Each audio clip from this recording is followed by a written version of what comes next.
Tottenham confident of Antonio Conte agreement after sacking Nuno Espirito Santo.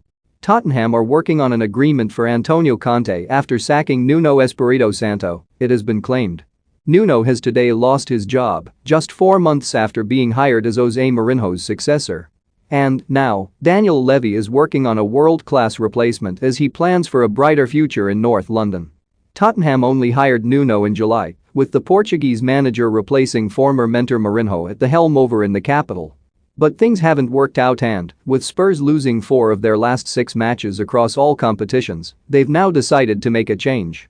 In a statement, Tottenham confirmed they'd pulled the trigger on Nuno by saying, "The club can today announce that Nuno Espirito Santo and his coaching staff Ian Cathro, Rui Barbosa and Antonio Diaz have been relieved of their duties."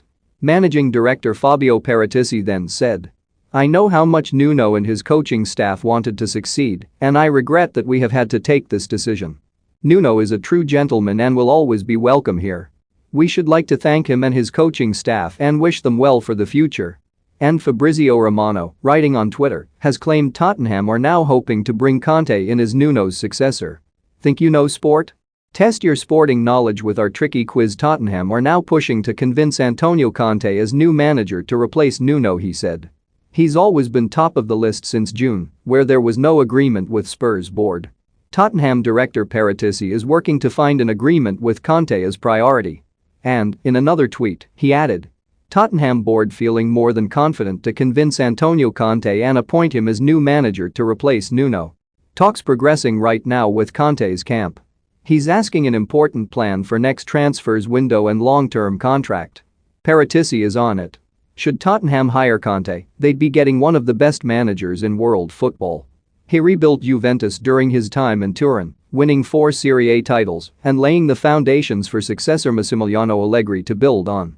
Don't miss Ronaldo may block Man United from hiring Conte. Conte's comments on Tottenham job with Nuno under fire. Arteta has 9 undroppables after Arsenal beat Leicester. Conte won at Chelsea, too, claiming the Premier League and FA Cup trophies during a turbulent 2-year spell at Stamford Bridge.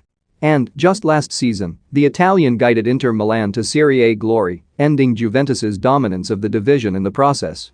Speaking earlier in the year, however, Conte made it clear that his next job wouldn't be about money and insisted he wasn't in a hurry to return to management. "The market sets the price, but had I been obsessed by money, I would have stayed where I was in the past. I would have accepted compromises and obtained new contracts," Conte told Gazzetta dello Sport. "I look for the projects instead, and I am ready to stay at home if something is not convincing me. It has to do with vision, honesty and principles. Generally, I like challenges and I've accepted many of them during my career. Even the top clubs I coached were never the favorites when I arrived. Generally, I like challenges and I've accepted many of them during my career. However, if there's something that doesn't convince me, I prefer not to accept, regardless of the money." And he added, "It will be a year in which I will try to study and continue